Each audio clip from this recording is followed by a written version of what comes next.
Assalamualaikum warahmatullahi wabarakatuh. Semoga teman-teman semuanya sehat walafiat sehingga bisa beraktivitas dalam kegiatan sehari-hari, dan juga karena ini juga sedang musim pemberangkatan haji, saya doakan yang menonton video ini cepat diberangkatkan menunaikan ibadah haji. Teman-teman semuanya, sudah sejak lama masalah pembayaran dam haji atau pemotongan hewan dam haji itu bisa dilakukan di Indonesia. Karena apa? Karena jamaah haji Indonesia itu hampir seluruhnya itu melakukan haji tamattu.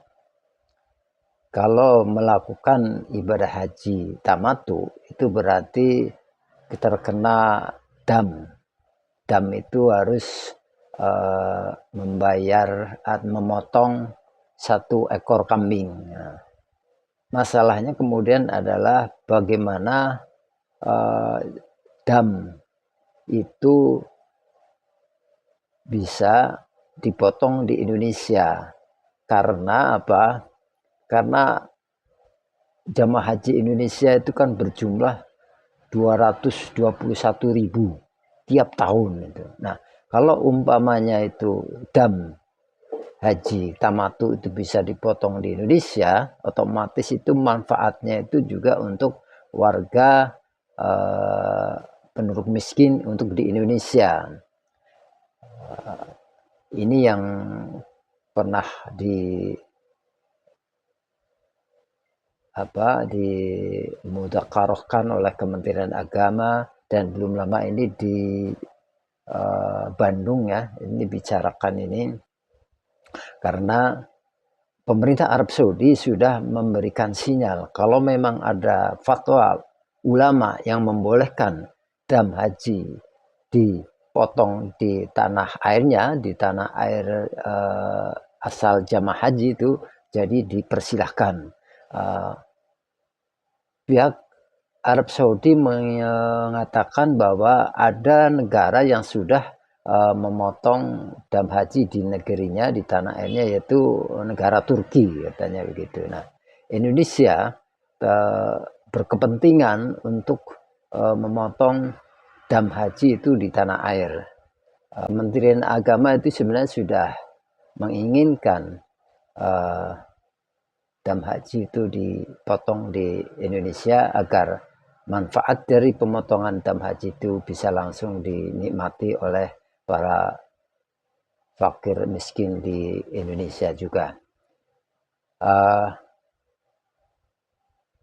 Berikut ini adalah TV, berita satu TV yang telah melakukan wawancara dengan pihak Kementerian Agama yang dalam hal ini diwakili oleh Musta'in Ahmad, Direktur Bina Haji, dan juga dari PBNU yaitu diwakili oleh Kiai Haji Mahfud Maafi. Berikut saya ambil videonya dari berita satu TV. Kita akan langsung diskusikan bersama dengan Ketua Lembaga Batsul Masail LPM PBNU, Kiai Haji Mahfud Maafi, dan juga Direktur Bina Haji Direktorat Penyelenggaraan Haji dan Umroh Kementerian Agama Musta'in Ahmad. Selamat malam, Assalamualaikum Bapak-Bapak sekalian. Waalaikumsalam warahmatullahi wabarakatuh. Assalamualaikum warahmatullahi wabarakatuh. Baik, terima kasih Bapak-Bapak sekalian sudah berkenan bergabung bersama kami di Berita Satu Utama. Saya ingin ke Pak Kiai Mahfud terlebih dahulu. Pak Kiai, ini bagaimana kemudian tanggapan Anda mengenai rencana Menteri Agama kita kini terkait dengan rencana ini ya untuk menyembelih dam kurban kemudian kambing ini di Indonesia begitu. Mungkinkah kemudian ini bisa dilakukan dam haji dari Arab Saudi tapi disembelihnya di Indonesia? Mungkin tidak, Pak Kiai? Baik, Assalamualaikum warahmatullahi wabarakatuh. Sebelum saya masuk ke pertanyaan, saya ingin memberikan klarifikasi dulu bahwa dam itu kan ada macam-macam. Salah satu yang menjadi isu sebenarnya adalah terkait dam tamato tadi itu, yaitu dam yang memang wajib dibayarkan oleh orang-orang yang menjalankan ibadah haji dengan haji tamattu, di mana sebagaimana kita ketahui haji tamattu itu adalah kita melakukan umroh dulu, baru kemudian ada jeda, ya, ada jeda, ya ada senang-senangnya dulu lah, ada jeda itu, baru ketika musim haji baru dilakukan atau menjalankan ibadah hajinya. Ini wajib untuk membayar dam tamattu. Inilah yang menjadi isu sebenarnya, Mbak. Karena kalau misalkan isu lain itu terkait dengan soal damul isaah, seperti orang membayar dam karena melakukan hal-hal yang dilarang di dalam ibadah haji, itu saya kira itu sudah clear ya, itu sudah sesuatu yang memang sudah ada banyak fatwanya lah kalau soal itu. Nah, yang menjadi isu sekarang adalah dam haji tamattu. Lah, gagasan Menteri Agama atau ide Kementerian Agama untuk menyembelih dam, terutama dalam konteks ini adalah dam tamattu, nyembelih di tanah air kemudian didistribusikan di tanah air, saya kira ini adalah sesuatu yang menarik. NU sendiri sebenarnya sudah membahas terkait dengan soal dam tamattu ini dua kali. Saya pernah bahas dua kali. Nah, masalah yang harus dilihat sebenarnya adalah terkait dengan soal distribusi dam tamattu itu ya. Terletak misalkan masalahnya itu adalah jumlah hewan dam, apakah sebanding misalnya dengan jumlah fakir miskin yang ada di tanah haram gitu. Jangan-jangan yang miskin di sana cuma sedikit, kamunya masih banyak. Ini kan satu problem-problem yang perlu kita pikirkan gitu kan. Perlu kita pikirkan. Apakah misalnya kemudian harus menunggu sampai jumlah fakir miskinnya sesuai gitu kan. Sementara kalau kita kembali kepada khazanah fikih di kalangan mazhab Hanafi dikatakan bahwa distribusi dam tamattu itu bersifat rasional, ta'akuli itu kan. Sehingga di dalam pandangan mazhab Hanafi itu hewan dam itu bisa dibayarkan kepada fakir miskin di luar tanah haram. Nah, ini salah satu isu yang menurut saya penting. Nah, bagaimana dengan misalnya gagasan Menteri Agama? Saya kira penting ya, penting. NU sebenarnya sudah punya keputusan soal ini terkait dengan soal penyembelihan dam tamattu di tanah haram. Saya kira sudah pernah juga diberitakan soal hasil keputusan Munas Nahdlatul Ulama, yaitu tahun 2025 yang baru-baru ini kita memutuskan tentang distribusi, tentang apakah dam tamattu itu bisa disembelih di tanah haram, di tanah halal atau di luar tanah haram dan didistribusikan di luar tanah haram sebagaimana Indonesia. Bisa enggak? Jawabannya tentu ini perlu melihat. Kita memiliki ada tiga tahapan. Yang pertama, kita akan menyatakan ketika misalkan di dalam kondisi ideal gitu ya, maka penyembelihan dan distribusi daging dam tamattu wajib dilakukan di tanah haram dan dibagikan daging di tanah haram. Itu idealnya gitu kan.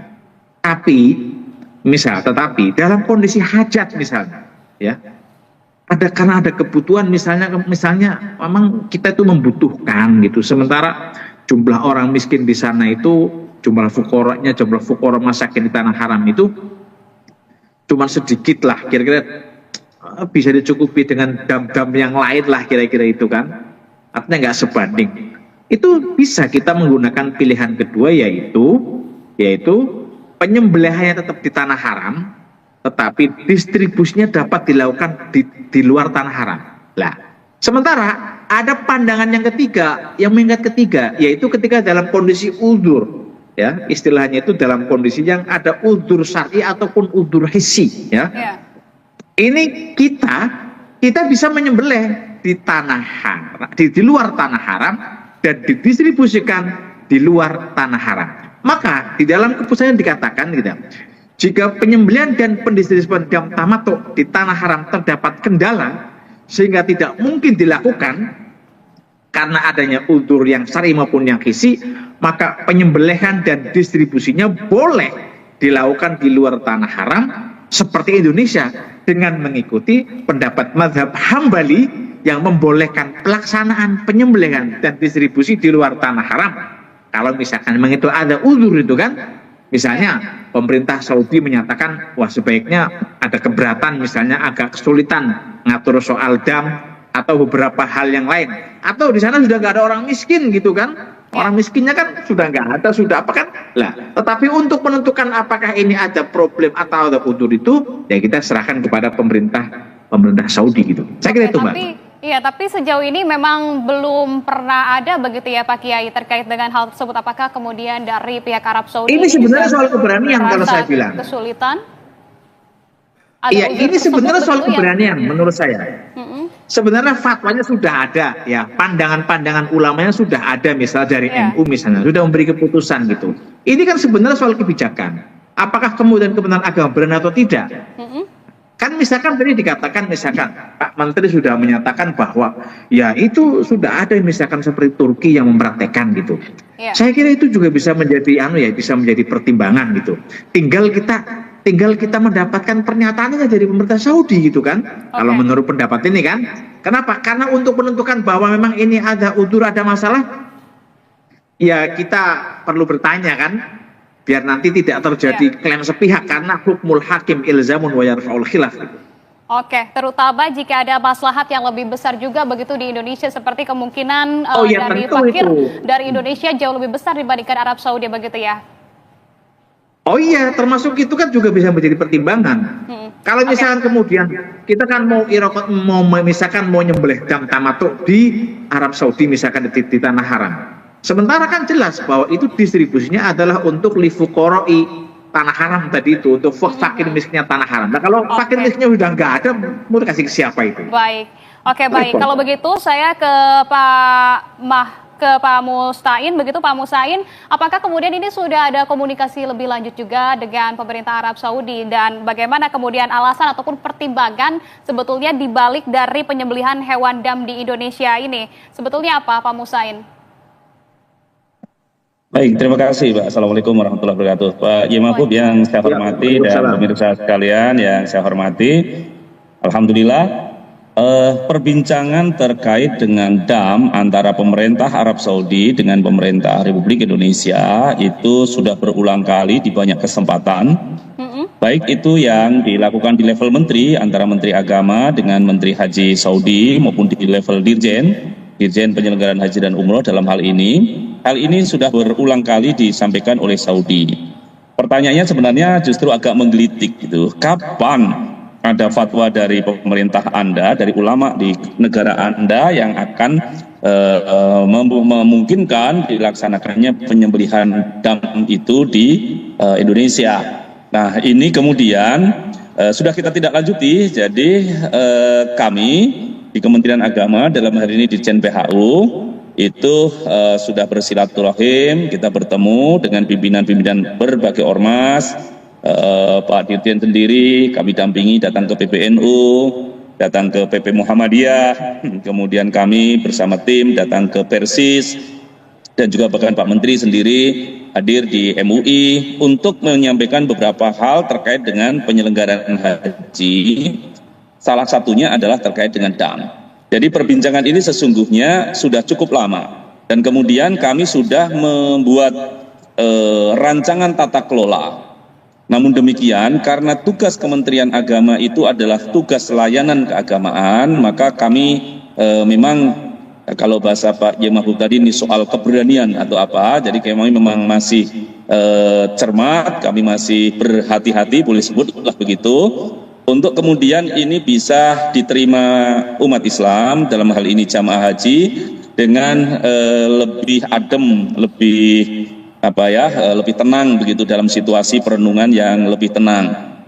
Nah, untuk langkah pemerintah sendiri di akhir tahun 2024 kemarin, bulan November, kita menyelenggarakan Muzakarah haji. Kita undang tokoh-tokoh perhajian, kita undang ahli-ahli fikih haji.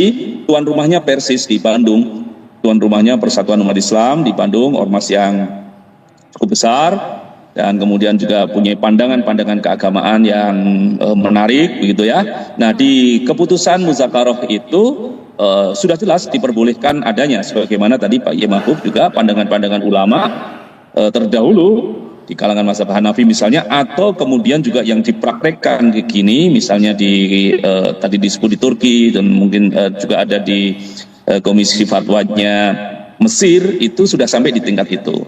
Maka apa langkah Kementerian Agama ke depan di tahun 2025 ini, setelah kami mendengar dengan baik apa yang ada di lapangan, melihat dengan baik apa yang ada di lapangan selama ini bertahun-tahun praktek pelaksanaan dam tamatu, ini kita melihat memang ada sisi-sisi yang tidak idealnya. Ada sisi-sisi baik itu dari sisi pengadaannya itu sendiri, kemudian pelaksanaan penyembelihannya, dan kemudian juga distribusinya. Disitulah kami di Kementerian Agama mendapatkan banyak masukan dari masyarakat yang harus kita layani, bahwa tata kelola yang ada selama ini rasanya masih kurang ideal. Yang berjalan baik banyak, tapi tidak sedikit juga yang pelaksanaannya itu masih menimbulkan banyak tanda tanya lah bagi jamaah haji kita. Nah, karena itu maka setelah kita sowan, kita bersilaturahim ke berbagai ormas Islam tadi, ormas-ormas keagamaan, kami kemudian membuat skema bahwa di tahun ini kita akan rencanakan berdasarkan hasil keputusan Muzakarah Haji tahun 2024, itu semua petugas haji Indonesia yang jumlahnya sekitar 4.000 orang akan memulai sebagai pionir untuk melakukan penyembelihan dam di Indonesia. Adapun bagi jamaah haji, ini sifatnya masih opsional. Apakah mereka, jamaah haji kita ini, akan mengikuti langkahnya para petugas haji di bawah komando Amirul Hajj, Menteri Agama, atau kemudian jamaah haji masih akan memakai cara-cara yang lama, yang selama ini sudah dipraktekkan. Jadi kami memang tidak berpretensi untuk kemudian berubah serta-merta, tetapi kami lakukan sosialisasi, kami lakukan edukasi, kami lakukan advokasi kepada berbagai pihak, selain kepada tokoh-tokoh agama, ormas, juga kepada para jamaah, melalui bimbingan-bimbingan manasik di kecamatan, di daerah-daerah, di kabupaten kota, untuk mulai mewacanakan tentang hal ini dengan mengungkap kaidah-kaidah, dasar-dasar pengambilan hukum di dalam fikih Islam, dan khususnya kaitan dengan perhajian, terkait dengan dimungkinkannya dilakukan penyembelihan hewan dam tamatu dan juga pendistribusiannya di tanah air, dalam hal ini di Indonesia. Itu yang sudah kita lakukan dan terus kita lakukan selama sejauh ini. Dan kami masih akan menunggu nanti kebijakan dari Pak Menteri, yang kami mendapatkan arahan mungkin dalam waktu dekat Pak Menteri juga akan berkomunikasi lagi dengan berbagai ormas mungkin ya, termasuk salah satunya dengan MUI. Oke, sebetulnya sinyalnya ini sudah semakin positif begitu ya, meskipun pada realitanya untuk saat ini, sementara ini memang diberlakukan terhadap petugas terlebih dahulu, artinya tidak ada paksaan juga terhadap jemaah haji begitu ya, tapi artinya tidak ada ketegasan hukum juga. Apakah memungkinkan Pak Mustain untuk di tahun ini benar-benar dilakukan atau seperti apa, di samping masih menunggu juga ya dari kaidah dan juga pengkajiannya nanti akan seperti apa? Jadi tugas pemerintah itu memberikan layanan keagamaan. Jadi tidak pada posisi memberikan fatwa hukum ya. Jadi fatwa hukumnya kami mengambil dari fatwa-fatwa yang sudah ada, bukan produknya Kementerian Agama. Jadi yang seperti tadi sudah diungkapkan Pak Mahbub, itu yang kita ambil. Kemudian berdasar itu, maka karena kami punya otoritas untuk mengatur aparatur kita sendiri, dalam hal ini petugas haji, maka itu yang akan kita lakukan dengan pertimbangan pemerintah, itu akan lebih maslahat. Jadi lebih bagus tata kelolanya, lebih bagus nanti pendistribusiannya, dan juga lebih terasa dampak manfaatnya. Tetapi karena ini soal keagamaan yang menyangkut tentang pemahaman, bahkan kemudian keyakinan, bahkan ada lagi kalau di kampung saya itu bukan hanya itu, tapi mantepnya hati begitu ya. Nah ini kemudian kita sifatnya opsional, maka kita lakukan itu tadi, kita sampaikan ada loh pandangan ulama yang pandangan fikih yang memungkinkan ini, kita sodorkan sejak awal. Sambil kemudian kita juga berkomunikasi dengan kelompok-kelompok bimbingan ibadah KPIHU. Kita sudah intens, dan kemarin kami juga sudah melakukan pertemuan meskipun secara online difasilitasi KPIHU pusat dengan semua KPIHU untuk menyampaikan ini. Jadi kepada jamaah ini sifatnya opsional. Apakah jamaah nanti akan mengikuti yang dilakukan oleh para petugas haji PPIH dalam hal ini, atau mereka nanti akan memakai cara yang mereka yakini pemahaman keagamaannya. Ini yang ke depan. Tetapi sekali lagi, ini adalah konsep yang sedang kita siapkan di Ditjen PHU. Ke depan nanti saya sampaikan tadi, Pak Menteri nampaknya dalam waktu dekat masih akan melakukan komunikasi dengan berbagai pihak. Nah, setelah itu nanti segera mungkin, setelah nanti ada kebijakan dari Menteri Agama, nanti akan segera kita sampaikan ke para petugas haji maupun kepada masyarakat jamaah haji secara luas. Oke, untuk para jemaah ini masih dalam proses edukasi dan sosialisasi begitu. Pak Kiai, kalau kita lihat apakah kemudian dari sisi fikihnya begitu, bagaimana kemudian ini fikihnya, dan apakah ada ruang ijtihad juga ya? Karena kita melihat ini kan di Indonesia masih belum memiliki hukum yang tegas terkait dengan hal ini begitu ya. Tapi kan tadi Pak Kiai juga sudah nyatakan bahwa sebetulnya secara kaidah sejak lama memang sudah ada yang menyatakan seperti itu.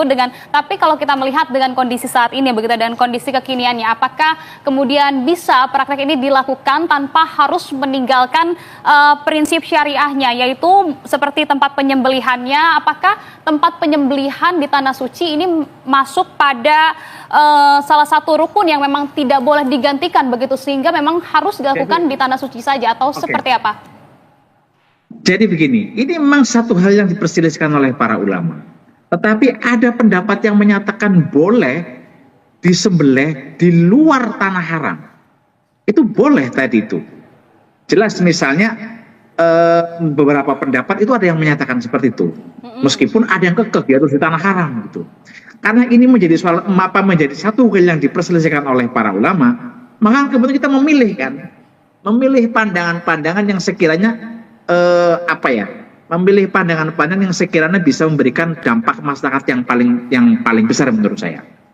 Yang kedua, kita itu sebenarnya saya tadi katakan sudah ada 3 pendekatan yang kita berikan, ya, Yang paling terakhir tadi itu, pendekatan yang terakhir itu adalah bisa dilakukan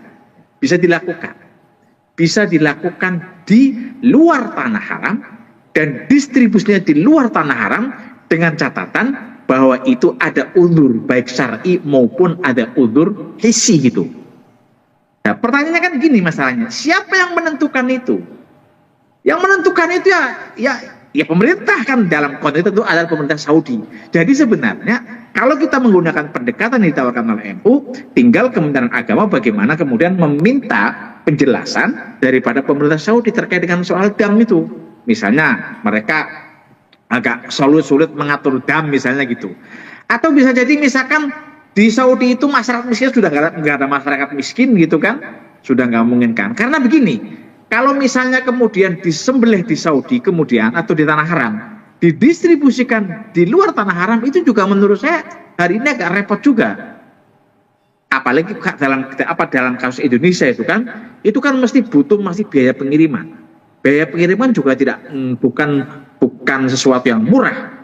Itu juga makalah akan menimbulkan, bahkan bisa jadi mahal biaya pengirimannya gitu kan daripada dagingnya. Ini juga kita perlu pikirkan gitu loh, yang kita perlu pikirkan bersama-sama. Jadi sekali lagi itu kalau pertanyaannya emang harus di tanah haram, yaitu kan ada pendapat yang menyatakan bahwa tidak harus di sana gitu kan, boleh disembelih di luar tanah haram, meskipun dikatakan distribusinya tetap di tanah haram. Tapi ini juga menimbulkan problem kan. Kalau misalkan kemudian disembelih di luar tanah haram, didistribusikan di tanah haram, ya repot juga. Kalau misalkan mampu kan, makanya ada pandangan yang menyatakan ya seperti itu boleh. Tetapi jika kita mampu untuk menyampaikannya ke tanah haram, kalau enggak ya nggak apa-apa kemudian disembelih di sini dan didistribusikan. Tetapi sekali lagi uzurnya itu yang menentukan pemerintah. Di dalam konteks ini adalah pemerintah Saudi. Lagi-lagi kita kembali ke situ sebenarnya itu. Karena kalau ngomong ideal ya saya katakan idealnya ya yang namanya dam ya disembelih di tanah haram, distribusinya di tanah haram. Tapi kalau misalkan ada kebutuhan, ada hajat itu, ya bisa saja disembelih di luar di luar tanah haram ya. Kalau nggak salah itu ideal ya. Kalau kondisi butuh, penyembelihan dam tamattu dilakukan di tanah haram, distribusinya dapat dilakukan di luar tanah haram. Tetapi kalau ternyata ada uzur, ya repot, ada kerepotan, ada masalah-masalah tertentu, kita bisa memilih pendapat yang menyatakan bahwa distribusi dan penyembelihannya boleh dilakukan di luar tanah haram. Sekali lagi, saya akan kembalikan kepada kewenangan dalam hal ini adalah pemerintah Saudi bagaimana melihatnya. Nah, ini sebenarnya yang bisa menurut saya dapat dilakukan oleh Kementerian Agama untuk bertanya langsung kepada mereka gitu. Menurut saya itu. Karena itu bisa menjadi satu pertimbangan penting. Oke, baik. Pendapatnya seperti itu, mazhabnya sudah ada, begitu diperbolehkan bahwa dam kemudian disembelih di luar Mekah karena alasan kemaslahatan tadi. Nah, enggak, alasannya gini, Mbak. Alasannya, sebentar Mbak, saya potong. Alasannya itu karena ada uzur. Ya. Ada uzur kan, ada uzur sehingga ada uzur yang kemudian, ya pertanyaannya kan begini, siapa yang menentukan ini itu uzur? Yang menentukan adalah pemerintah. Ini adalah opsi yang terakhir kan. Kan tadi saya katakan tadi, idealnya itu di sana semua, ya. Tapi bisa saja di sana, tapi dibagi di luar tanah haram. Tapi kalau pilihan ketiga bisa dilaksanakan di Indonesia dan didistribusikan di Indonesia dengan catatan itu ada uzur. Siapa yang menentukan uzur? Yang menentukan uzur adalah pemerintah Saudi. Gitu. Kita kembalikan ke mereka. Iya, tapi kalau sejauh ini, selama ini dalam sejarah Islam, pernah atau tidak sih Pak Kiai hal seperti ini, praktis seperti ini kemudian dilakukan? Ini saya nggak tahu ya dalam soal sejarah itu ya, saya bukan ahli sejarah gitu. Saya tidak akan masuk wilayah itu. Tetapi saya akan bicara secara normatif, secara fikih ya. Secara fikihnya itu artinya apa? Gagasan Menteri Agama itu memungkinkan gitu loh. Ada kemungkinan ya, memungkinkan, punya kemungkinan besar di dalam konteks hari ini untuk dapat dilaksanakan, untuk dapat diwujudkan gitu loh. Dapat itu menurut saya kemungkinan sangat terbuka loh. Sangat terbuka lebar gagasan itu gitu. Tidak dengan serta-merta kemudian wah nggak mungkin, belum tentu. Nah, kan kalau misalkan tiba-tiba pemerintah Saudi menyatakan bahwa mereka agak ada problem misalkan dengan dam, apalagi kalau melihat beberapa yang video-video pendek yang beredar itu ya terkait dengan soal problematika dam itu kan kita juga perlu mempertimbangkan itu juga gitu loh. Ada problem-problem yang saya kira itu bikin kita miris ya, yang kita ya itu. Kalau misalkan itu yang diberitakan betul itu kan, yang di beberapa video-video itu kan yang terkait soal dam kalau betul, maka itu menurut saya sesuatu yang sangat memprihatinkan dan ini juga bisa menjadi pertimbangan. Oke, baik Pak Musain, kalau kemudian opsinya ini disetujui begitu ya, kemudian keseluruhan dalilnya dan juga kaidahnya ini sudah lengkap, kemudian publik juga tentunya perlu tahu siapa yang akan mengelola dana, kemudian juga membeli kambing, menyembeli dan juga kemudian mendistribusikan dagingnya. Nah, skema pelaksanaannya apakah kemudian jika memang ini akan dilakukan sudah dipersiapkan, akan seperti apa skemanya? Apakah akan dikelola oleh Basnas mungkin atau oleh Kemenak dan kemitraan lainnya? Baik, sekali lagi nanti ini tentu kita akan masih menunggu kebijakan yang terkini dari Pak Menteri yang telah disampaikan kepada kami bahwa Pak Menteri memang masih akan berkomunikasi lagi dengan berbagai pihak. Nah, ini pertama dulu yang akan kita lakukan ke depan seperti apa. Tetapi secara teknis kami sudah mempersiapkan tata kelolanya, kita sudah mempersiapkan dari awal kita membuka jalur-jalur koordinasinya, begitu sudah kita buka, termasuk yang misalnya berbicara tentang tadi Pak Yai Mahbub Maafi tadi menyampaikan tentang uzur yang disampaikan oleh pemerintah Arab Saudi. Memang pemerintah Arab Saudi belum memberikan secara tertulis, tetapi pernyataan komunikasi kita, pemerintah kita dengan kerajaan Arab Saudi, dalam hal ini otoritas hajinya, itu sudah berkali-kali disampaikan kepada Pak Menteri, disampaikan kepada Pak Dirjen, bahwa mereka sebenarnya juga punya kesulitan dalam menyelenggarakan menyediakan tata kelola dam yang ada di sana. Terlebih Saudi punya namanya ru'yah atau visi Saudi 2030. Visi Saudi 2030 itu memang agak cukup ambisius ya. Karena mungkin jamaah haji nanti bisa sampai dengan 4 juta, 5 juta. Pasti ini juga akan kesulitan tersendiri ke depan. Kalau ini tidak kita persiapkan di awal, nanti kita juga akan gelagapan juga kalau nanti kebijakan itu dilakukan. Yang sudah disampaikan kepada para pimpinan kita, Pak Menteri dan Pak Dirjen, Dan kemudian disampaikan kepada kami bahwa pemerintah Saudi punya problem tentang pengadaan kambing itu sendiri. Jadi kambing pemerintah Saudi harus mendatangkan dari tempat lain, dari negara lain, dan itu memerlukan tata kelola. Selain itu juga juru sembelihnya, pemerintah Saudi juga punya keterbatasan juru sembelih, apalagi nanti makin ke depan makin melayani makin banyak orang lagi. Itu juga problem. Kemudian juga dari sisi soal kesehatan, sanitasi, itu yang juga disampaikan pemerintah Saudi kepada Pak Menteri maupun kepada Pak Dirjen. Nah karena itu maka kita harus mempersiapkan seawal mungkin, manakala itu nanti kemudian Saudi menyatakan bahwa mereka punya kesulitan yang sangat, maka kita bisa mengambil opsi yang lengkap, jadi tidak hanya para petugasnya tetapi juga semua jamaah. Nah itu kita perlu persiapkan. Gimana nanti tata kelolanya? Kita akan mentata kelolakan benar Mbak, tadi dengan Basnas. Jadi kita dengan Basnas, Basnas nanti akan kita di dalam konsep kita, di dalam keputusan Menteri Agama, itu kita konsepkan, nanti akan ada badan yang menangani. Badan yang menangani atau tim yang menangani. Tim yang menangani ini terdiri dari unsur Kementerian Agama dan kementerian lembaga terkait. Misalnya unsur dari Kementerian Pertanian dalam hal ini terkait dengan peternakan dan kemudian juga yang lain, dan juga dengan Basnas. Okay. Nanti para petugas ini nanti akan membayarkan biaya dam yang nanti akan ditentukan besarnya oleh Basnas. Baik. Itu kepada rekening tertentu yang sudah ditentukan. Ya. Nanti jamaah bisa ikut ke situ atau kemudian jamaah akan melalui Basnas nanti disembelih di RPH Rumah Potong Hewan yang ada di Saudi. Oke, baik. Kalau begitu artinya memang institusi negara ini sudah siap, secara teknis juga sudah siap, begitu ya, kita tinggal menantikan bagaimana keputusannya. Baik, kalau begitu Pak Kiai dan juga Pak Mustain, terima kasih banyak atas waktu dan juga pandangannya. Selamat malam, salam sehat selalu. Assalamualaikum. Terima kasih. Assalamualaikum.